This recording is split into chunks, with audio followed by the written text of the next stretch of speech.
अस्सलाम वालेकुम, welcome to HS education shorts. आज हम करेंगे सेकंड चैप्टर 2.15 क्वेश्चन।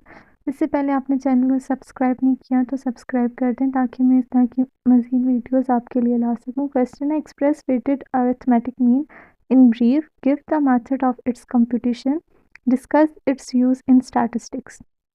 तो हमारे पास इसका आंसर देखने से पहले आप ये देख लें कि अरिथमेटिक मीन हम लोग अरिथमेटिक मीन में और वेटेड अरिथमेटिक मीन में क्या डिफरेंस होता है। अरिथमेटिक मीन हम लोग तब यूज़ करते हैं जब हमारे पास इक्वल इम्पोर्टेंस हो किसकी, आइटम्स की। और हमारे पास वेटेड अरिथमेटिक मीन हम तब यूज़ करते हैं जब हमारे पास इक्वल इम्पोर्टेंस ना हो आइटम्स की। सम टाइम ऐसा क्वेश्चन होता है ना जिसमें आपको ये नहीं बताया जाता कि आपने वेटेड अरिथमेटिक मीन करना है या सिंपल अरिथमेटिक मीन करना है। तो उसे आप कैसे देखते हैं, अगर आपके आइटम्स जो आपको गिवन होते हैं उनको इक्वल इम्पोर्टेंस होती है तो आप अरिथमेटिक मीन यूज़ करते हो, और अगर इक्वल इम्पोर्टेंस नहीं होती है तो आप वेटेड अरिथमेटिक मीन यूज़ करते हो। फर्स्ट हमारे पास देखिए, express weighted arithmetic mean in brief. The weighted arithmetic mean is an average where some data points contribute more than others. It's calculated by multiplying each data points by its corresponding weights, summing these products and then dividing by the sum of the weights. Second हमारे पास है give the method of its computation. हमारे पास क्या method है इसके computation का, तो हम लोग करते हैं कंप्यूटेशन। लेट x1 x2 हमें ऑब्जर्वेशंस मतलब गिवन है xn तक, बी द डेटा पॉइंट्स, हमें डेटा पॉइंट्स की गिवन है, and w1 w2 wn be their corresponding weights. ठीक है, द वेटेड अरिथमेटिक मीन वैम इज, हम लोग इसे WAM भी कहते हैं। हम लोग क्या करते हैं, देखें वेट्स को क्या करते हैं हम लोग मल्टीप्लाई करते हैं, हमारी जो डेटा पॉइंट्स हैं उसके साथ हम लोग उन्हें मल्टीप्लाई करते हैं, फिर उन्हें हम आपस में ऐड कर देते हैं। जैसे ऊपर मैंने आपको बताया है, it's calculated by multiplying each data points by its corresponding weights, summing these products. हम इन्हें फिर क्या करते हैं, आपस में सम करते हैं। देखिए प्लस का साइन है मिड में, फिर हम इन्हें क्या कर देते हैं, इनको हम लोग डिवाइड कर देते हैं किस पे, टोटल जो हमारे पास सम ऑफ वेट्स का वेट्स जो होते हैं उसके सम पे हम क्या कर देते हैं, इसको डिवाइड कर देते हैं। ठीक है, देखिए हम लोग अगर इसे कहें तो X bar W is equal to summation W X i divided by summation W i, ये हमारे पास इसका क्या होता है, फार्मूला होता है। थर्ड हमारे पास है discuss its use in statistics. ठीक है, तो हम लोग इसको देख लेते हैं।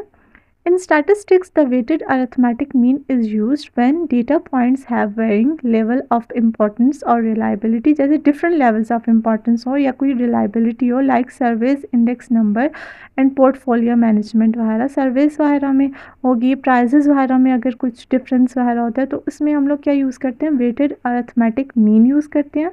Have varying levels of importance, varying आपको पता है डिफरेंट लेवल्स ऑफ इम्पोर्टेंस हो, जैसे मैंने आपको पहले ही डिफरेंस बताया है कि हम लोग वेटेड एवरेज मीन क्यों यूज़ करते हैं। ठीक है, नेक्स्ट क्वेश्चन है हमारे पास 2.16, suppose an instructor gives the exams and a final, assigning the final exams a weight device that the of each of the other exams, find the weighted mean for a students who scores x और w हमें given है। तो देखिए different scores ही किए होंगे students ने, तो यहाँ पर हमें क्या पता चल रहा है कि हम लोगों ने क्या फाइंड करना है, वेटेड एवरेज मीन फाइंड करना है। एक्स भी हमें गिवन है, डब्ल्यू भी हमें गिवन है।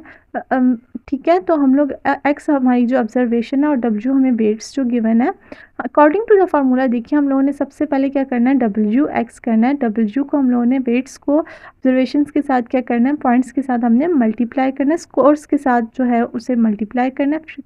तो हम लोग मल्टीप्लाई करते हैं, 73 को 1 से किया 73 आ गया, 67 से को 1 से किया 67 आ गया। अब 85 को हमने 2 से मल्टीप्लाई किया तो हमारे पास क्या आ गया, 170। ठीक है, अब हमारे पास देखिए अकॉर्डिंग टू फार्मूला हम लोगों के पास ऊपर समेशन WI हमें चाहिए, XI चाहिए, तो हम लोग और हमारे पास डिनोमिनेटर में हमें क्या चाहिए, समेशन W, तो हम लोगों ने W का जब समेशन किया तो हमारे पास क्या आ गया, 4। WX वाले कॉलम का सम जो है वो है 310 डिवाइडेड बाई 4 करते हैं, हमारे पास आ गया है 77.5। तो हम लोग यहाँ पर लिख लेते हैं पहले फार्मूला, सोल्यूशन में प्रॉपर आंसर। ठीक है, X bar W summation WI XI divided में समेशन WI, तो हमारे पास क्या आ जाएगा, एक्स बार डब्ल्यू की जो वैल्यूज़ आई हैं हमारे पास 310/4 तो हम लोग लिख लेते हैं हमारा क्या आया था वेटेड मीन 77.5, ठीक है।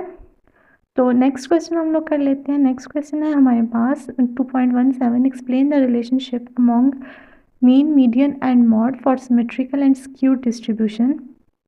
फर्स्ट है हमारे पास in symmetrical distribution the mean, median and mode are equal, the data is evenly distributed around the center, mean is equal to median is equal to mode. हमारे पास देखिए जब हमारे पास mean equals to median is equals to mode होगा तो हमारे पास कुछ इस तरह की शेप होगी। हमारा जो मीन, मीडियन और मॉड जो है वो लाई करेगा मिड में, ठीक है, सेंटर में लाई करेगा। और देखिए फॉर एग्जांपल हम लोग ले लें एक क्लास के स्टूडेंट्स की हाइट ले लेते हैं, ठीक है।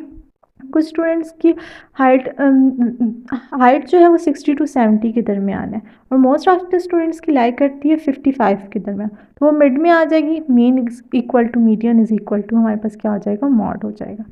नेक्स्ट है हमारे पास in a positively skewed distribution right skew होगा, the mean is greater than median which is greater than mode, the tail extends to right, ठीक है। हमारे पास जो हमारी शेप जो है ना वो कौन सी साइड पे होगी, राइट वाली साइड पे होगी, एक्सटेंड करेगी कौन सी साइड पे, राइट साइड पे, ठीक है। और हमारा जो मीन है क्या the mean is greater than median which is greater than mod and, ठीक है। तो हमारी शेप कुछ इस तरह से बनेगी, राइट साइड पे होगी, ठीक है। यहाँ पर ये जो हमारा पॉइंट है यहाँ पर हमारा लाई करेगा मॉड। मॉड को हम किससे डिनोट करते हैं, जेड से, ठीक है। यहाँ पर मिड में हमारा लाई करेगा मीडियन और हमारा जो कम होगा सबसे कम वो क्या होगा हमारा यहाँ पर मीन, ठीक है, एक्स बार। तो यहाँ पर देखिए mean is greater than median is greater than mode. Third point है हमारे पास in a negatively skewed distribution left skew the mean less than the median which is less than the mod, the tail extend to left, ठीक है। तो हमारे पास हम लोग इसकी शेप देख लेते हैं कैसी बनेगी।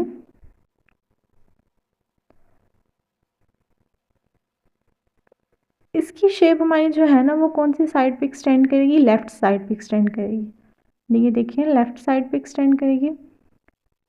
यहाँ पर हमारा मीन जो है ना यहाँ पे लाई करेगा, फिर मिड में हमारा मीडियन आ जाएगा और ये यहाँ पर हमारा क्या आ जाएगा, मॉड आ जाएगा, X bar M and Z. Mean is less than median is less than mode, ठीक है। ये हो गया हमारे पास। और देख लें ये कौन सी तरफ है, लेफ्ट साइड पे स्क्यू है, ठीक है। नेक्स्ट क्वेश्चन हम लोग देख लेते हैं। नेक्स्ट क्वेश्चन में क्या है, ठीक है। तो नेक्स्ट क्वेश्चन है 2.18 for skew distribution median is equal to 36, mean is equal to 40.5, what will be the value of mode. Mode की वैल्यू क्या है, यहाँ पर हम लोग फार्मूला डाल देंगे, ठीक है। सोल्यूशन हम लोग लिख लेते हैं, ठीक है।